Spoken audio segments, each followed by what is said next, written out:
Boa noite a você, brasileira, brasileiro, que, assim como eu, talvez às vezes se sinta tá vivendo em outro mundo, num mundo bem diferente daquele vivido nos escritórios do setor público lá em Brasília. Foi bem esquisito, né? Se você não acompanhou, eu vou te contar o discurso hoje do presidente do Banco Central, Roberto Campos Neto, um discurso que o seu bolso aí do outro lado, o meu pelo menos, quando vou no mercado, imagino que o seu também, deve discordar. De acordo com Campos Neto, a inflação, pelo menos foi a mensagem que pareceu ser transmitida.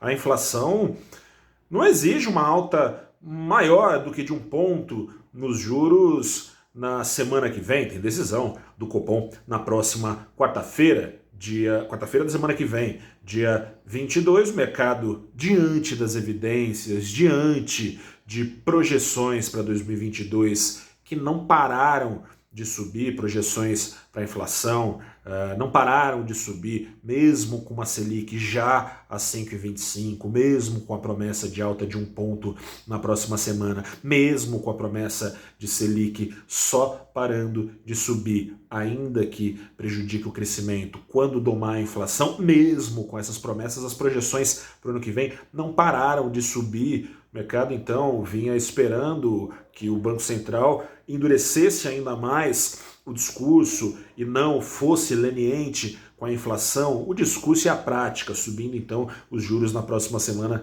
em mais de um ponto. Para Campos Neto, no entanto, essa aceleração da alta de juros não parece ser necessária. Campos Neto, mesmo que vinha dizendo desde o ano passado que a inflação é temporária, né? Se for temporária, é uma temporária que está durando bastante, né? O que o diga quando a gente vai no mercado, quando a gente compra comida, quando eu não dirijo, mas você aí se dirige, vai abastecer seu carro, mas eu que não dirijo, pago também o efeito contágio da inflação agindo sobre os combustíveis nas demais camadas da economia nacional. De acordo com Campos Neto, não há por que o Banco Central ficar reagindo a dados, mudando sempre, eventualmente, o seu plano de voo conforme os dados vão surgindo. No entanto, é o que o Banco Central vinha sinalizando, ele vinha apontando uma atenção mais especial do que de costume a justamente essas expectativas de inflação fugindo do controle, que seguiram escorrendo pelos dedos do Banco Central, mas que agora o Banco Central diz que não precisa reagir necessariamente a elas. Campos Neto, aliás, foi bem claro, disse, enfatizou que essa é uma mensagem importante, essa não reação, não mudança do plano de voo de acordo com os fatos mostrados pelo retrovisor. Ainda assim, essa sinalização de alta não mais do que de um ponto nos juros ajudou o Ibovespa, na maior parte do dia, a se recompor, a pagar parte das perdas que vinha tendo, com foco então em juros subindo mais aceleradamente. Não durou, porque na última hora de pregão acelerava a alta do dólar, roubando a atratividade da Bolsa. O Ibovespa acabou em queda, leve queda, uma queda de 0,19%, enquanto o dólar, por sua vez, subia 0,7%. Na contramão do mundo, ao redor do mundo, o dólar ficou mais barato. Aqui no Brasil não, subiu aos R$ 5,26. Não só essas declarações de Campos trouxeram algum espanto e foram sinalizadas na curva de juros. Na ponta mais curta, queda importante, com o mercado incorporando então uma Selic subindo menos aceleradamente, mas na ponta longa da curva de juros, o risco não permitiu queda, pelo contrário, na ponta longa foi dia de alta. Que risco é esse? O risco fiscal. De acordo com Campos Neto, o discurso dele mudou não só em relação à inflação, mudou também em relação ao risco fiscal. Ele vinha apontando para o descontrole fiscal que impediria qualquer banco central do mundo de controlar as expectativas de inflação. Ele dizia isso com todas as letras, coisa e tal, podia subir os juros quanto quisesse, que se o governo, ou seja, não colaborasse, a inflação continuaria descambando. Mas de acordo com Campos Neto, ele repetiu o que já disse faz poucos dias: a foto das contas públicas não é tão feia quanto se pensava há um ano atrás. É verdade, não mentiu Campos Neto. No entanto, a foto não é o filme. E o filme prometido para o futuro é perigoso. E essa foto de uma das contas públicas não tão mal assim é assim por causa de uma inflação mais alta. Inflação que Campos Neto prometeu temporária lá atrás, se mostrou nada temporária e segue atormentando as famílias brasileiras. O crescimento das receitas em termos nominais, ou seja, considerado uma alta de 10% de inflação, é violento.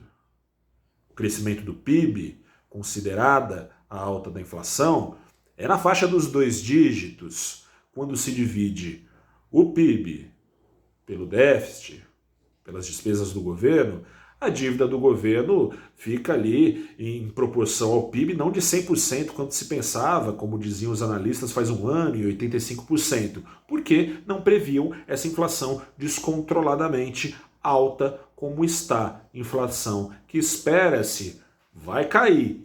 Quando cair, leva junto embora essa maquiagem na foto das contas públicas nacionais. São declarações como essa que ajudam a minar a credibilidade do Banco Central, ajudam a descontrolar as expectativas sobre o futuro e se somam para puxar para cima as projeções de inflação, fazendo os fazedores de preço puxar hoje mesmo os preços para cima, ou seja, uma expectativa futura que contamina o presente.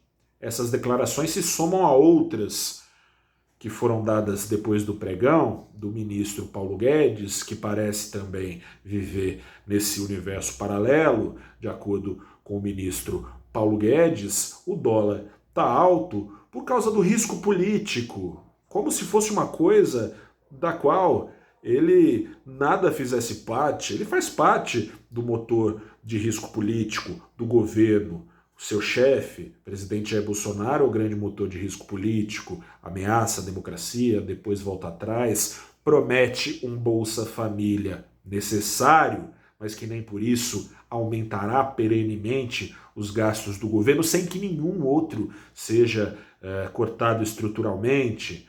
Bolsonaro, que promete Bolsa Família à custa de um parcelamento de precatórios, que também aumenta os gastos do governo, porque se empurrar para frente esse pagamento de dívidas que a justiça determinou o governo pagar, vai ter que corrigir pela inflação, ou seja, é um gasto ainda maior.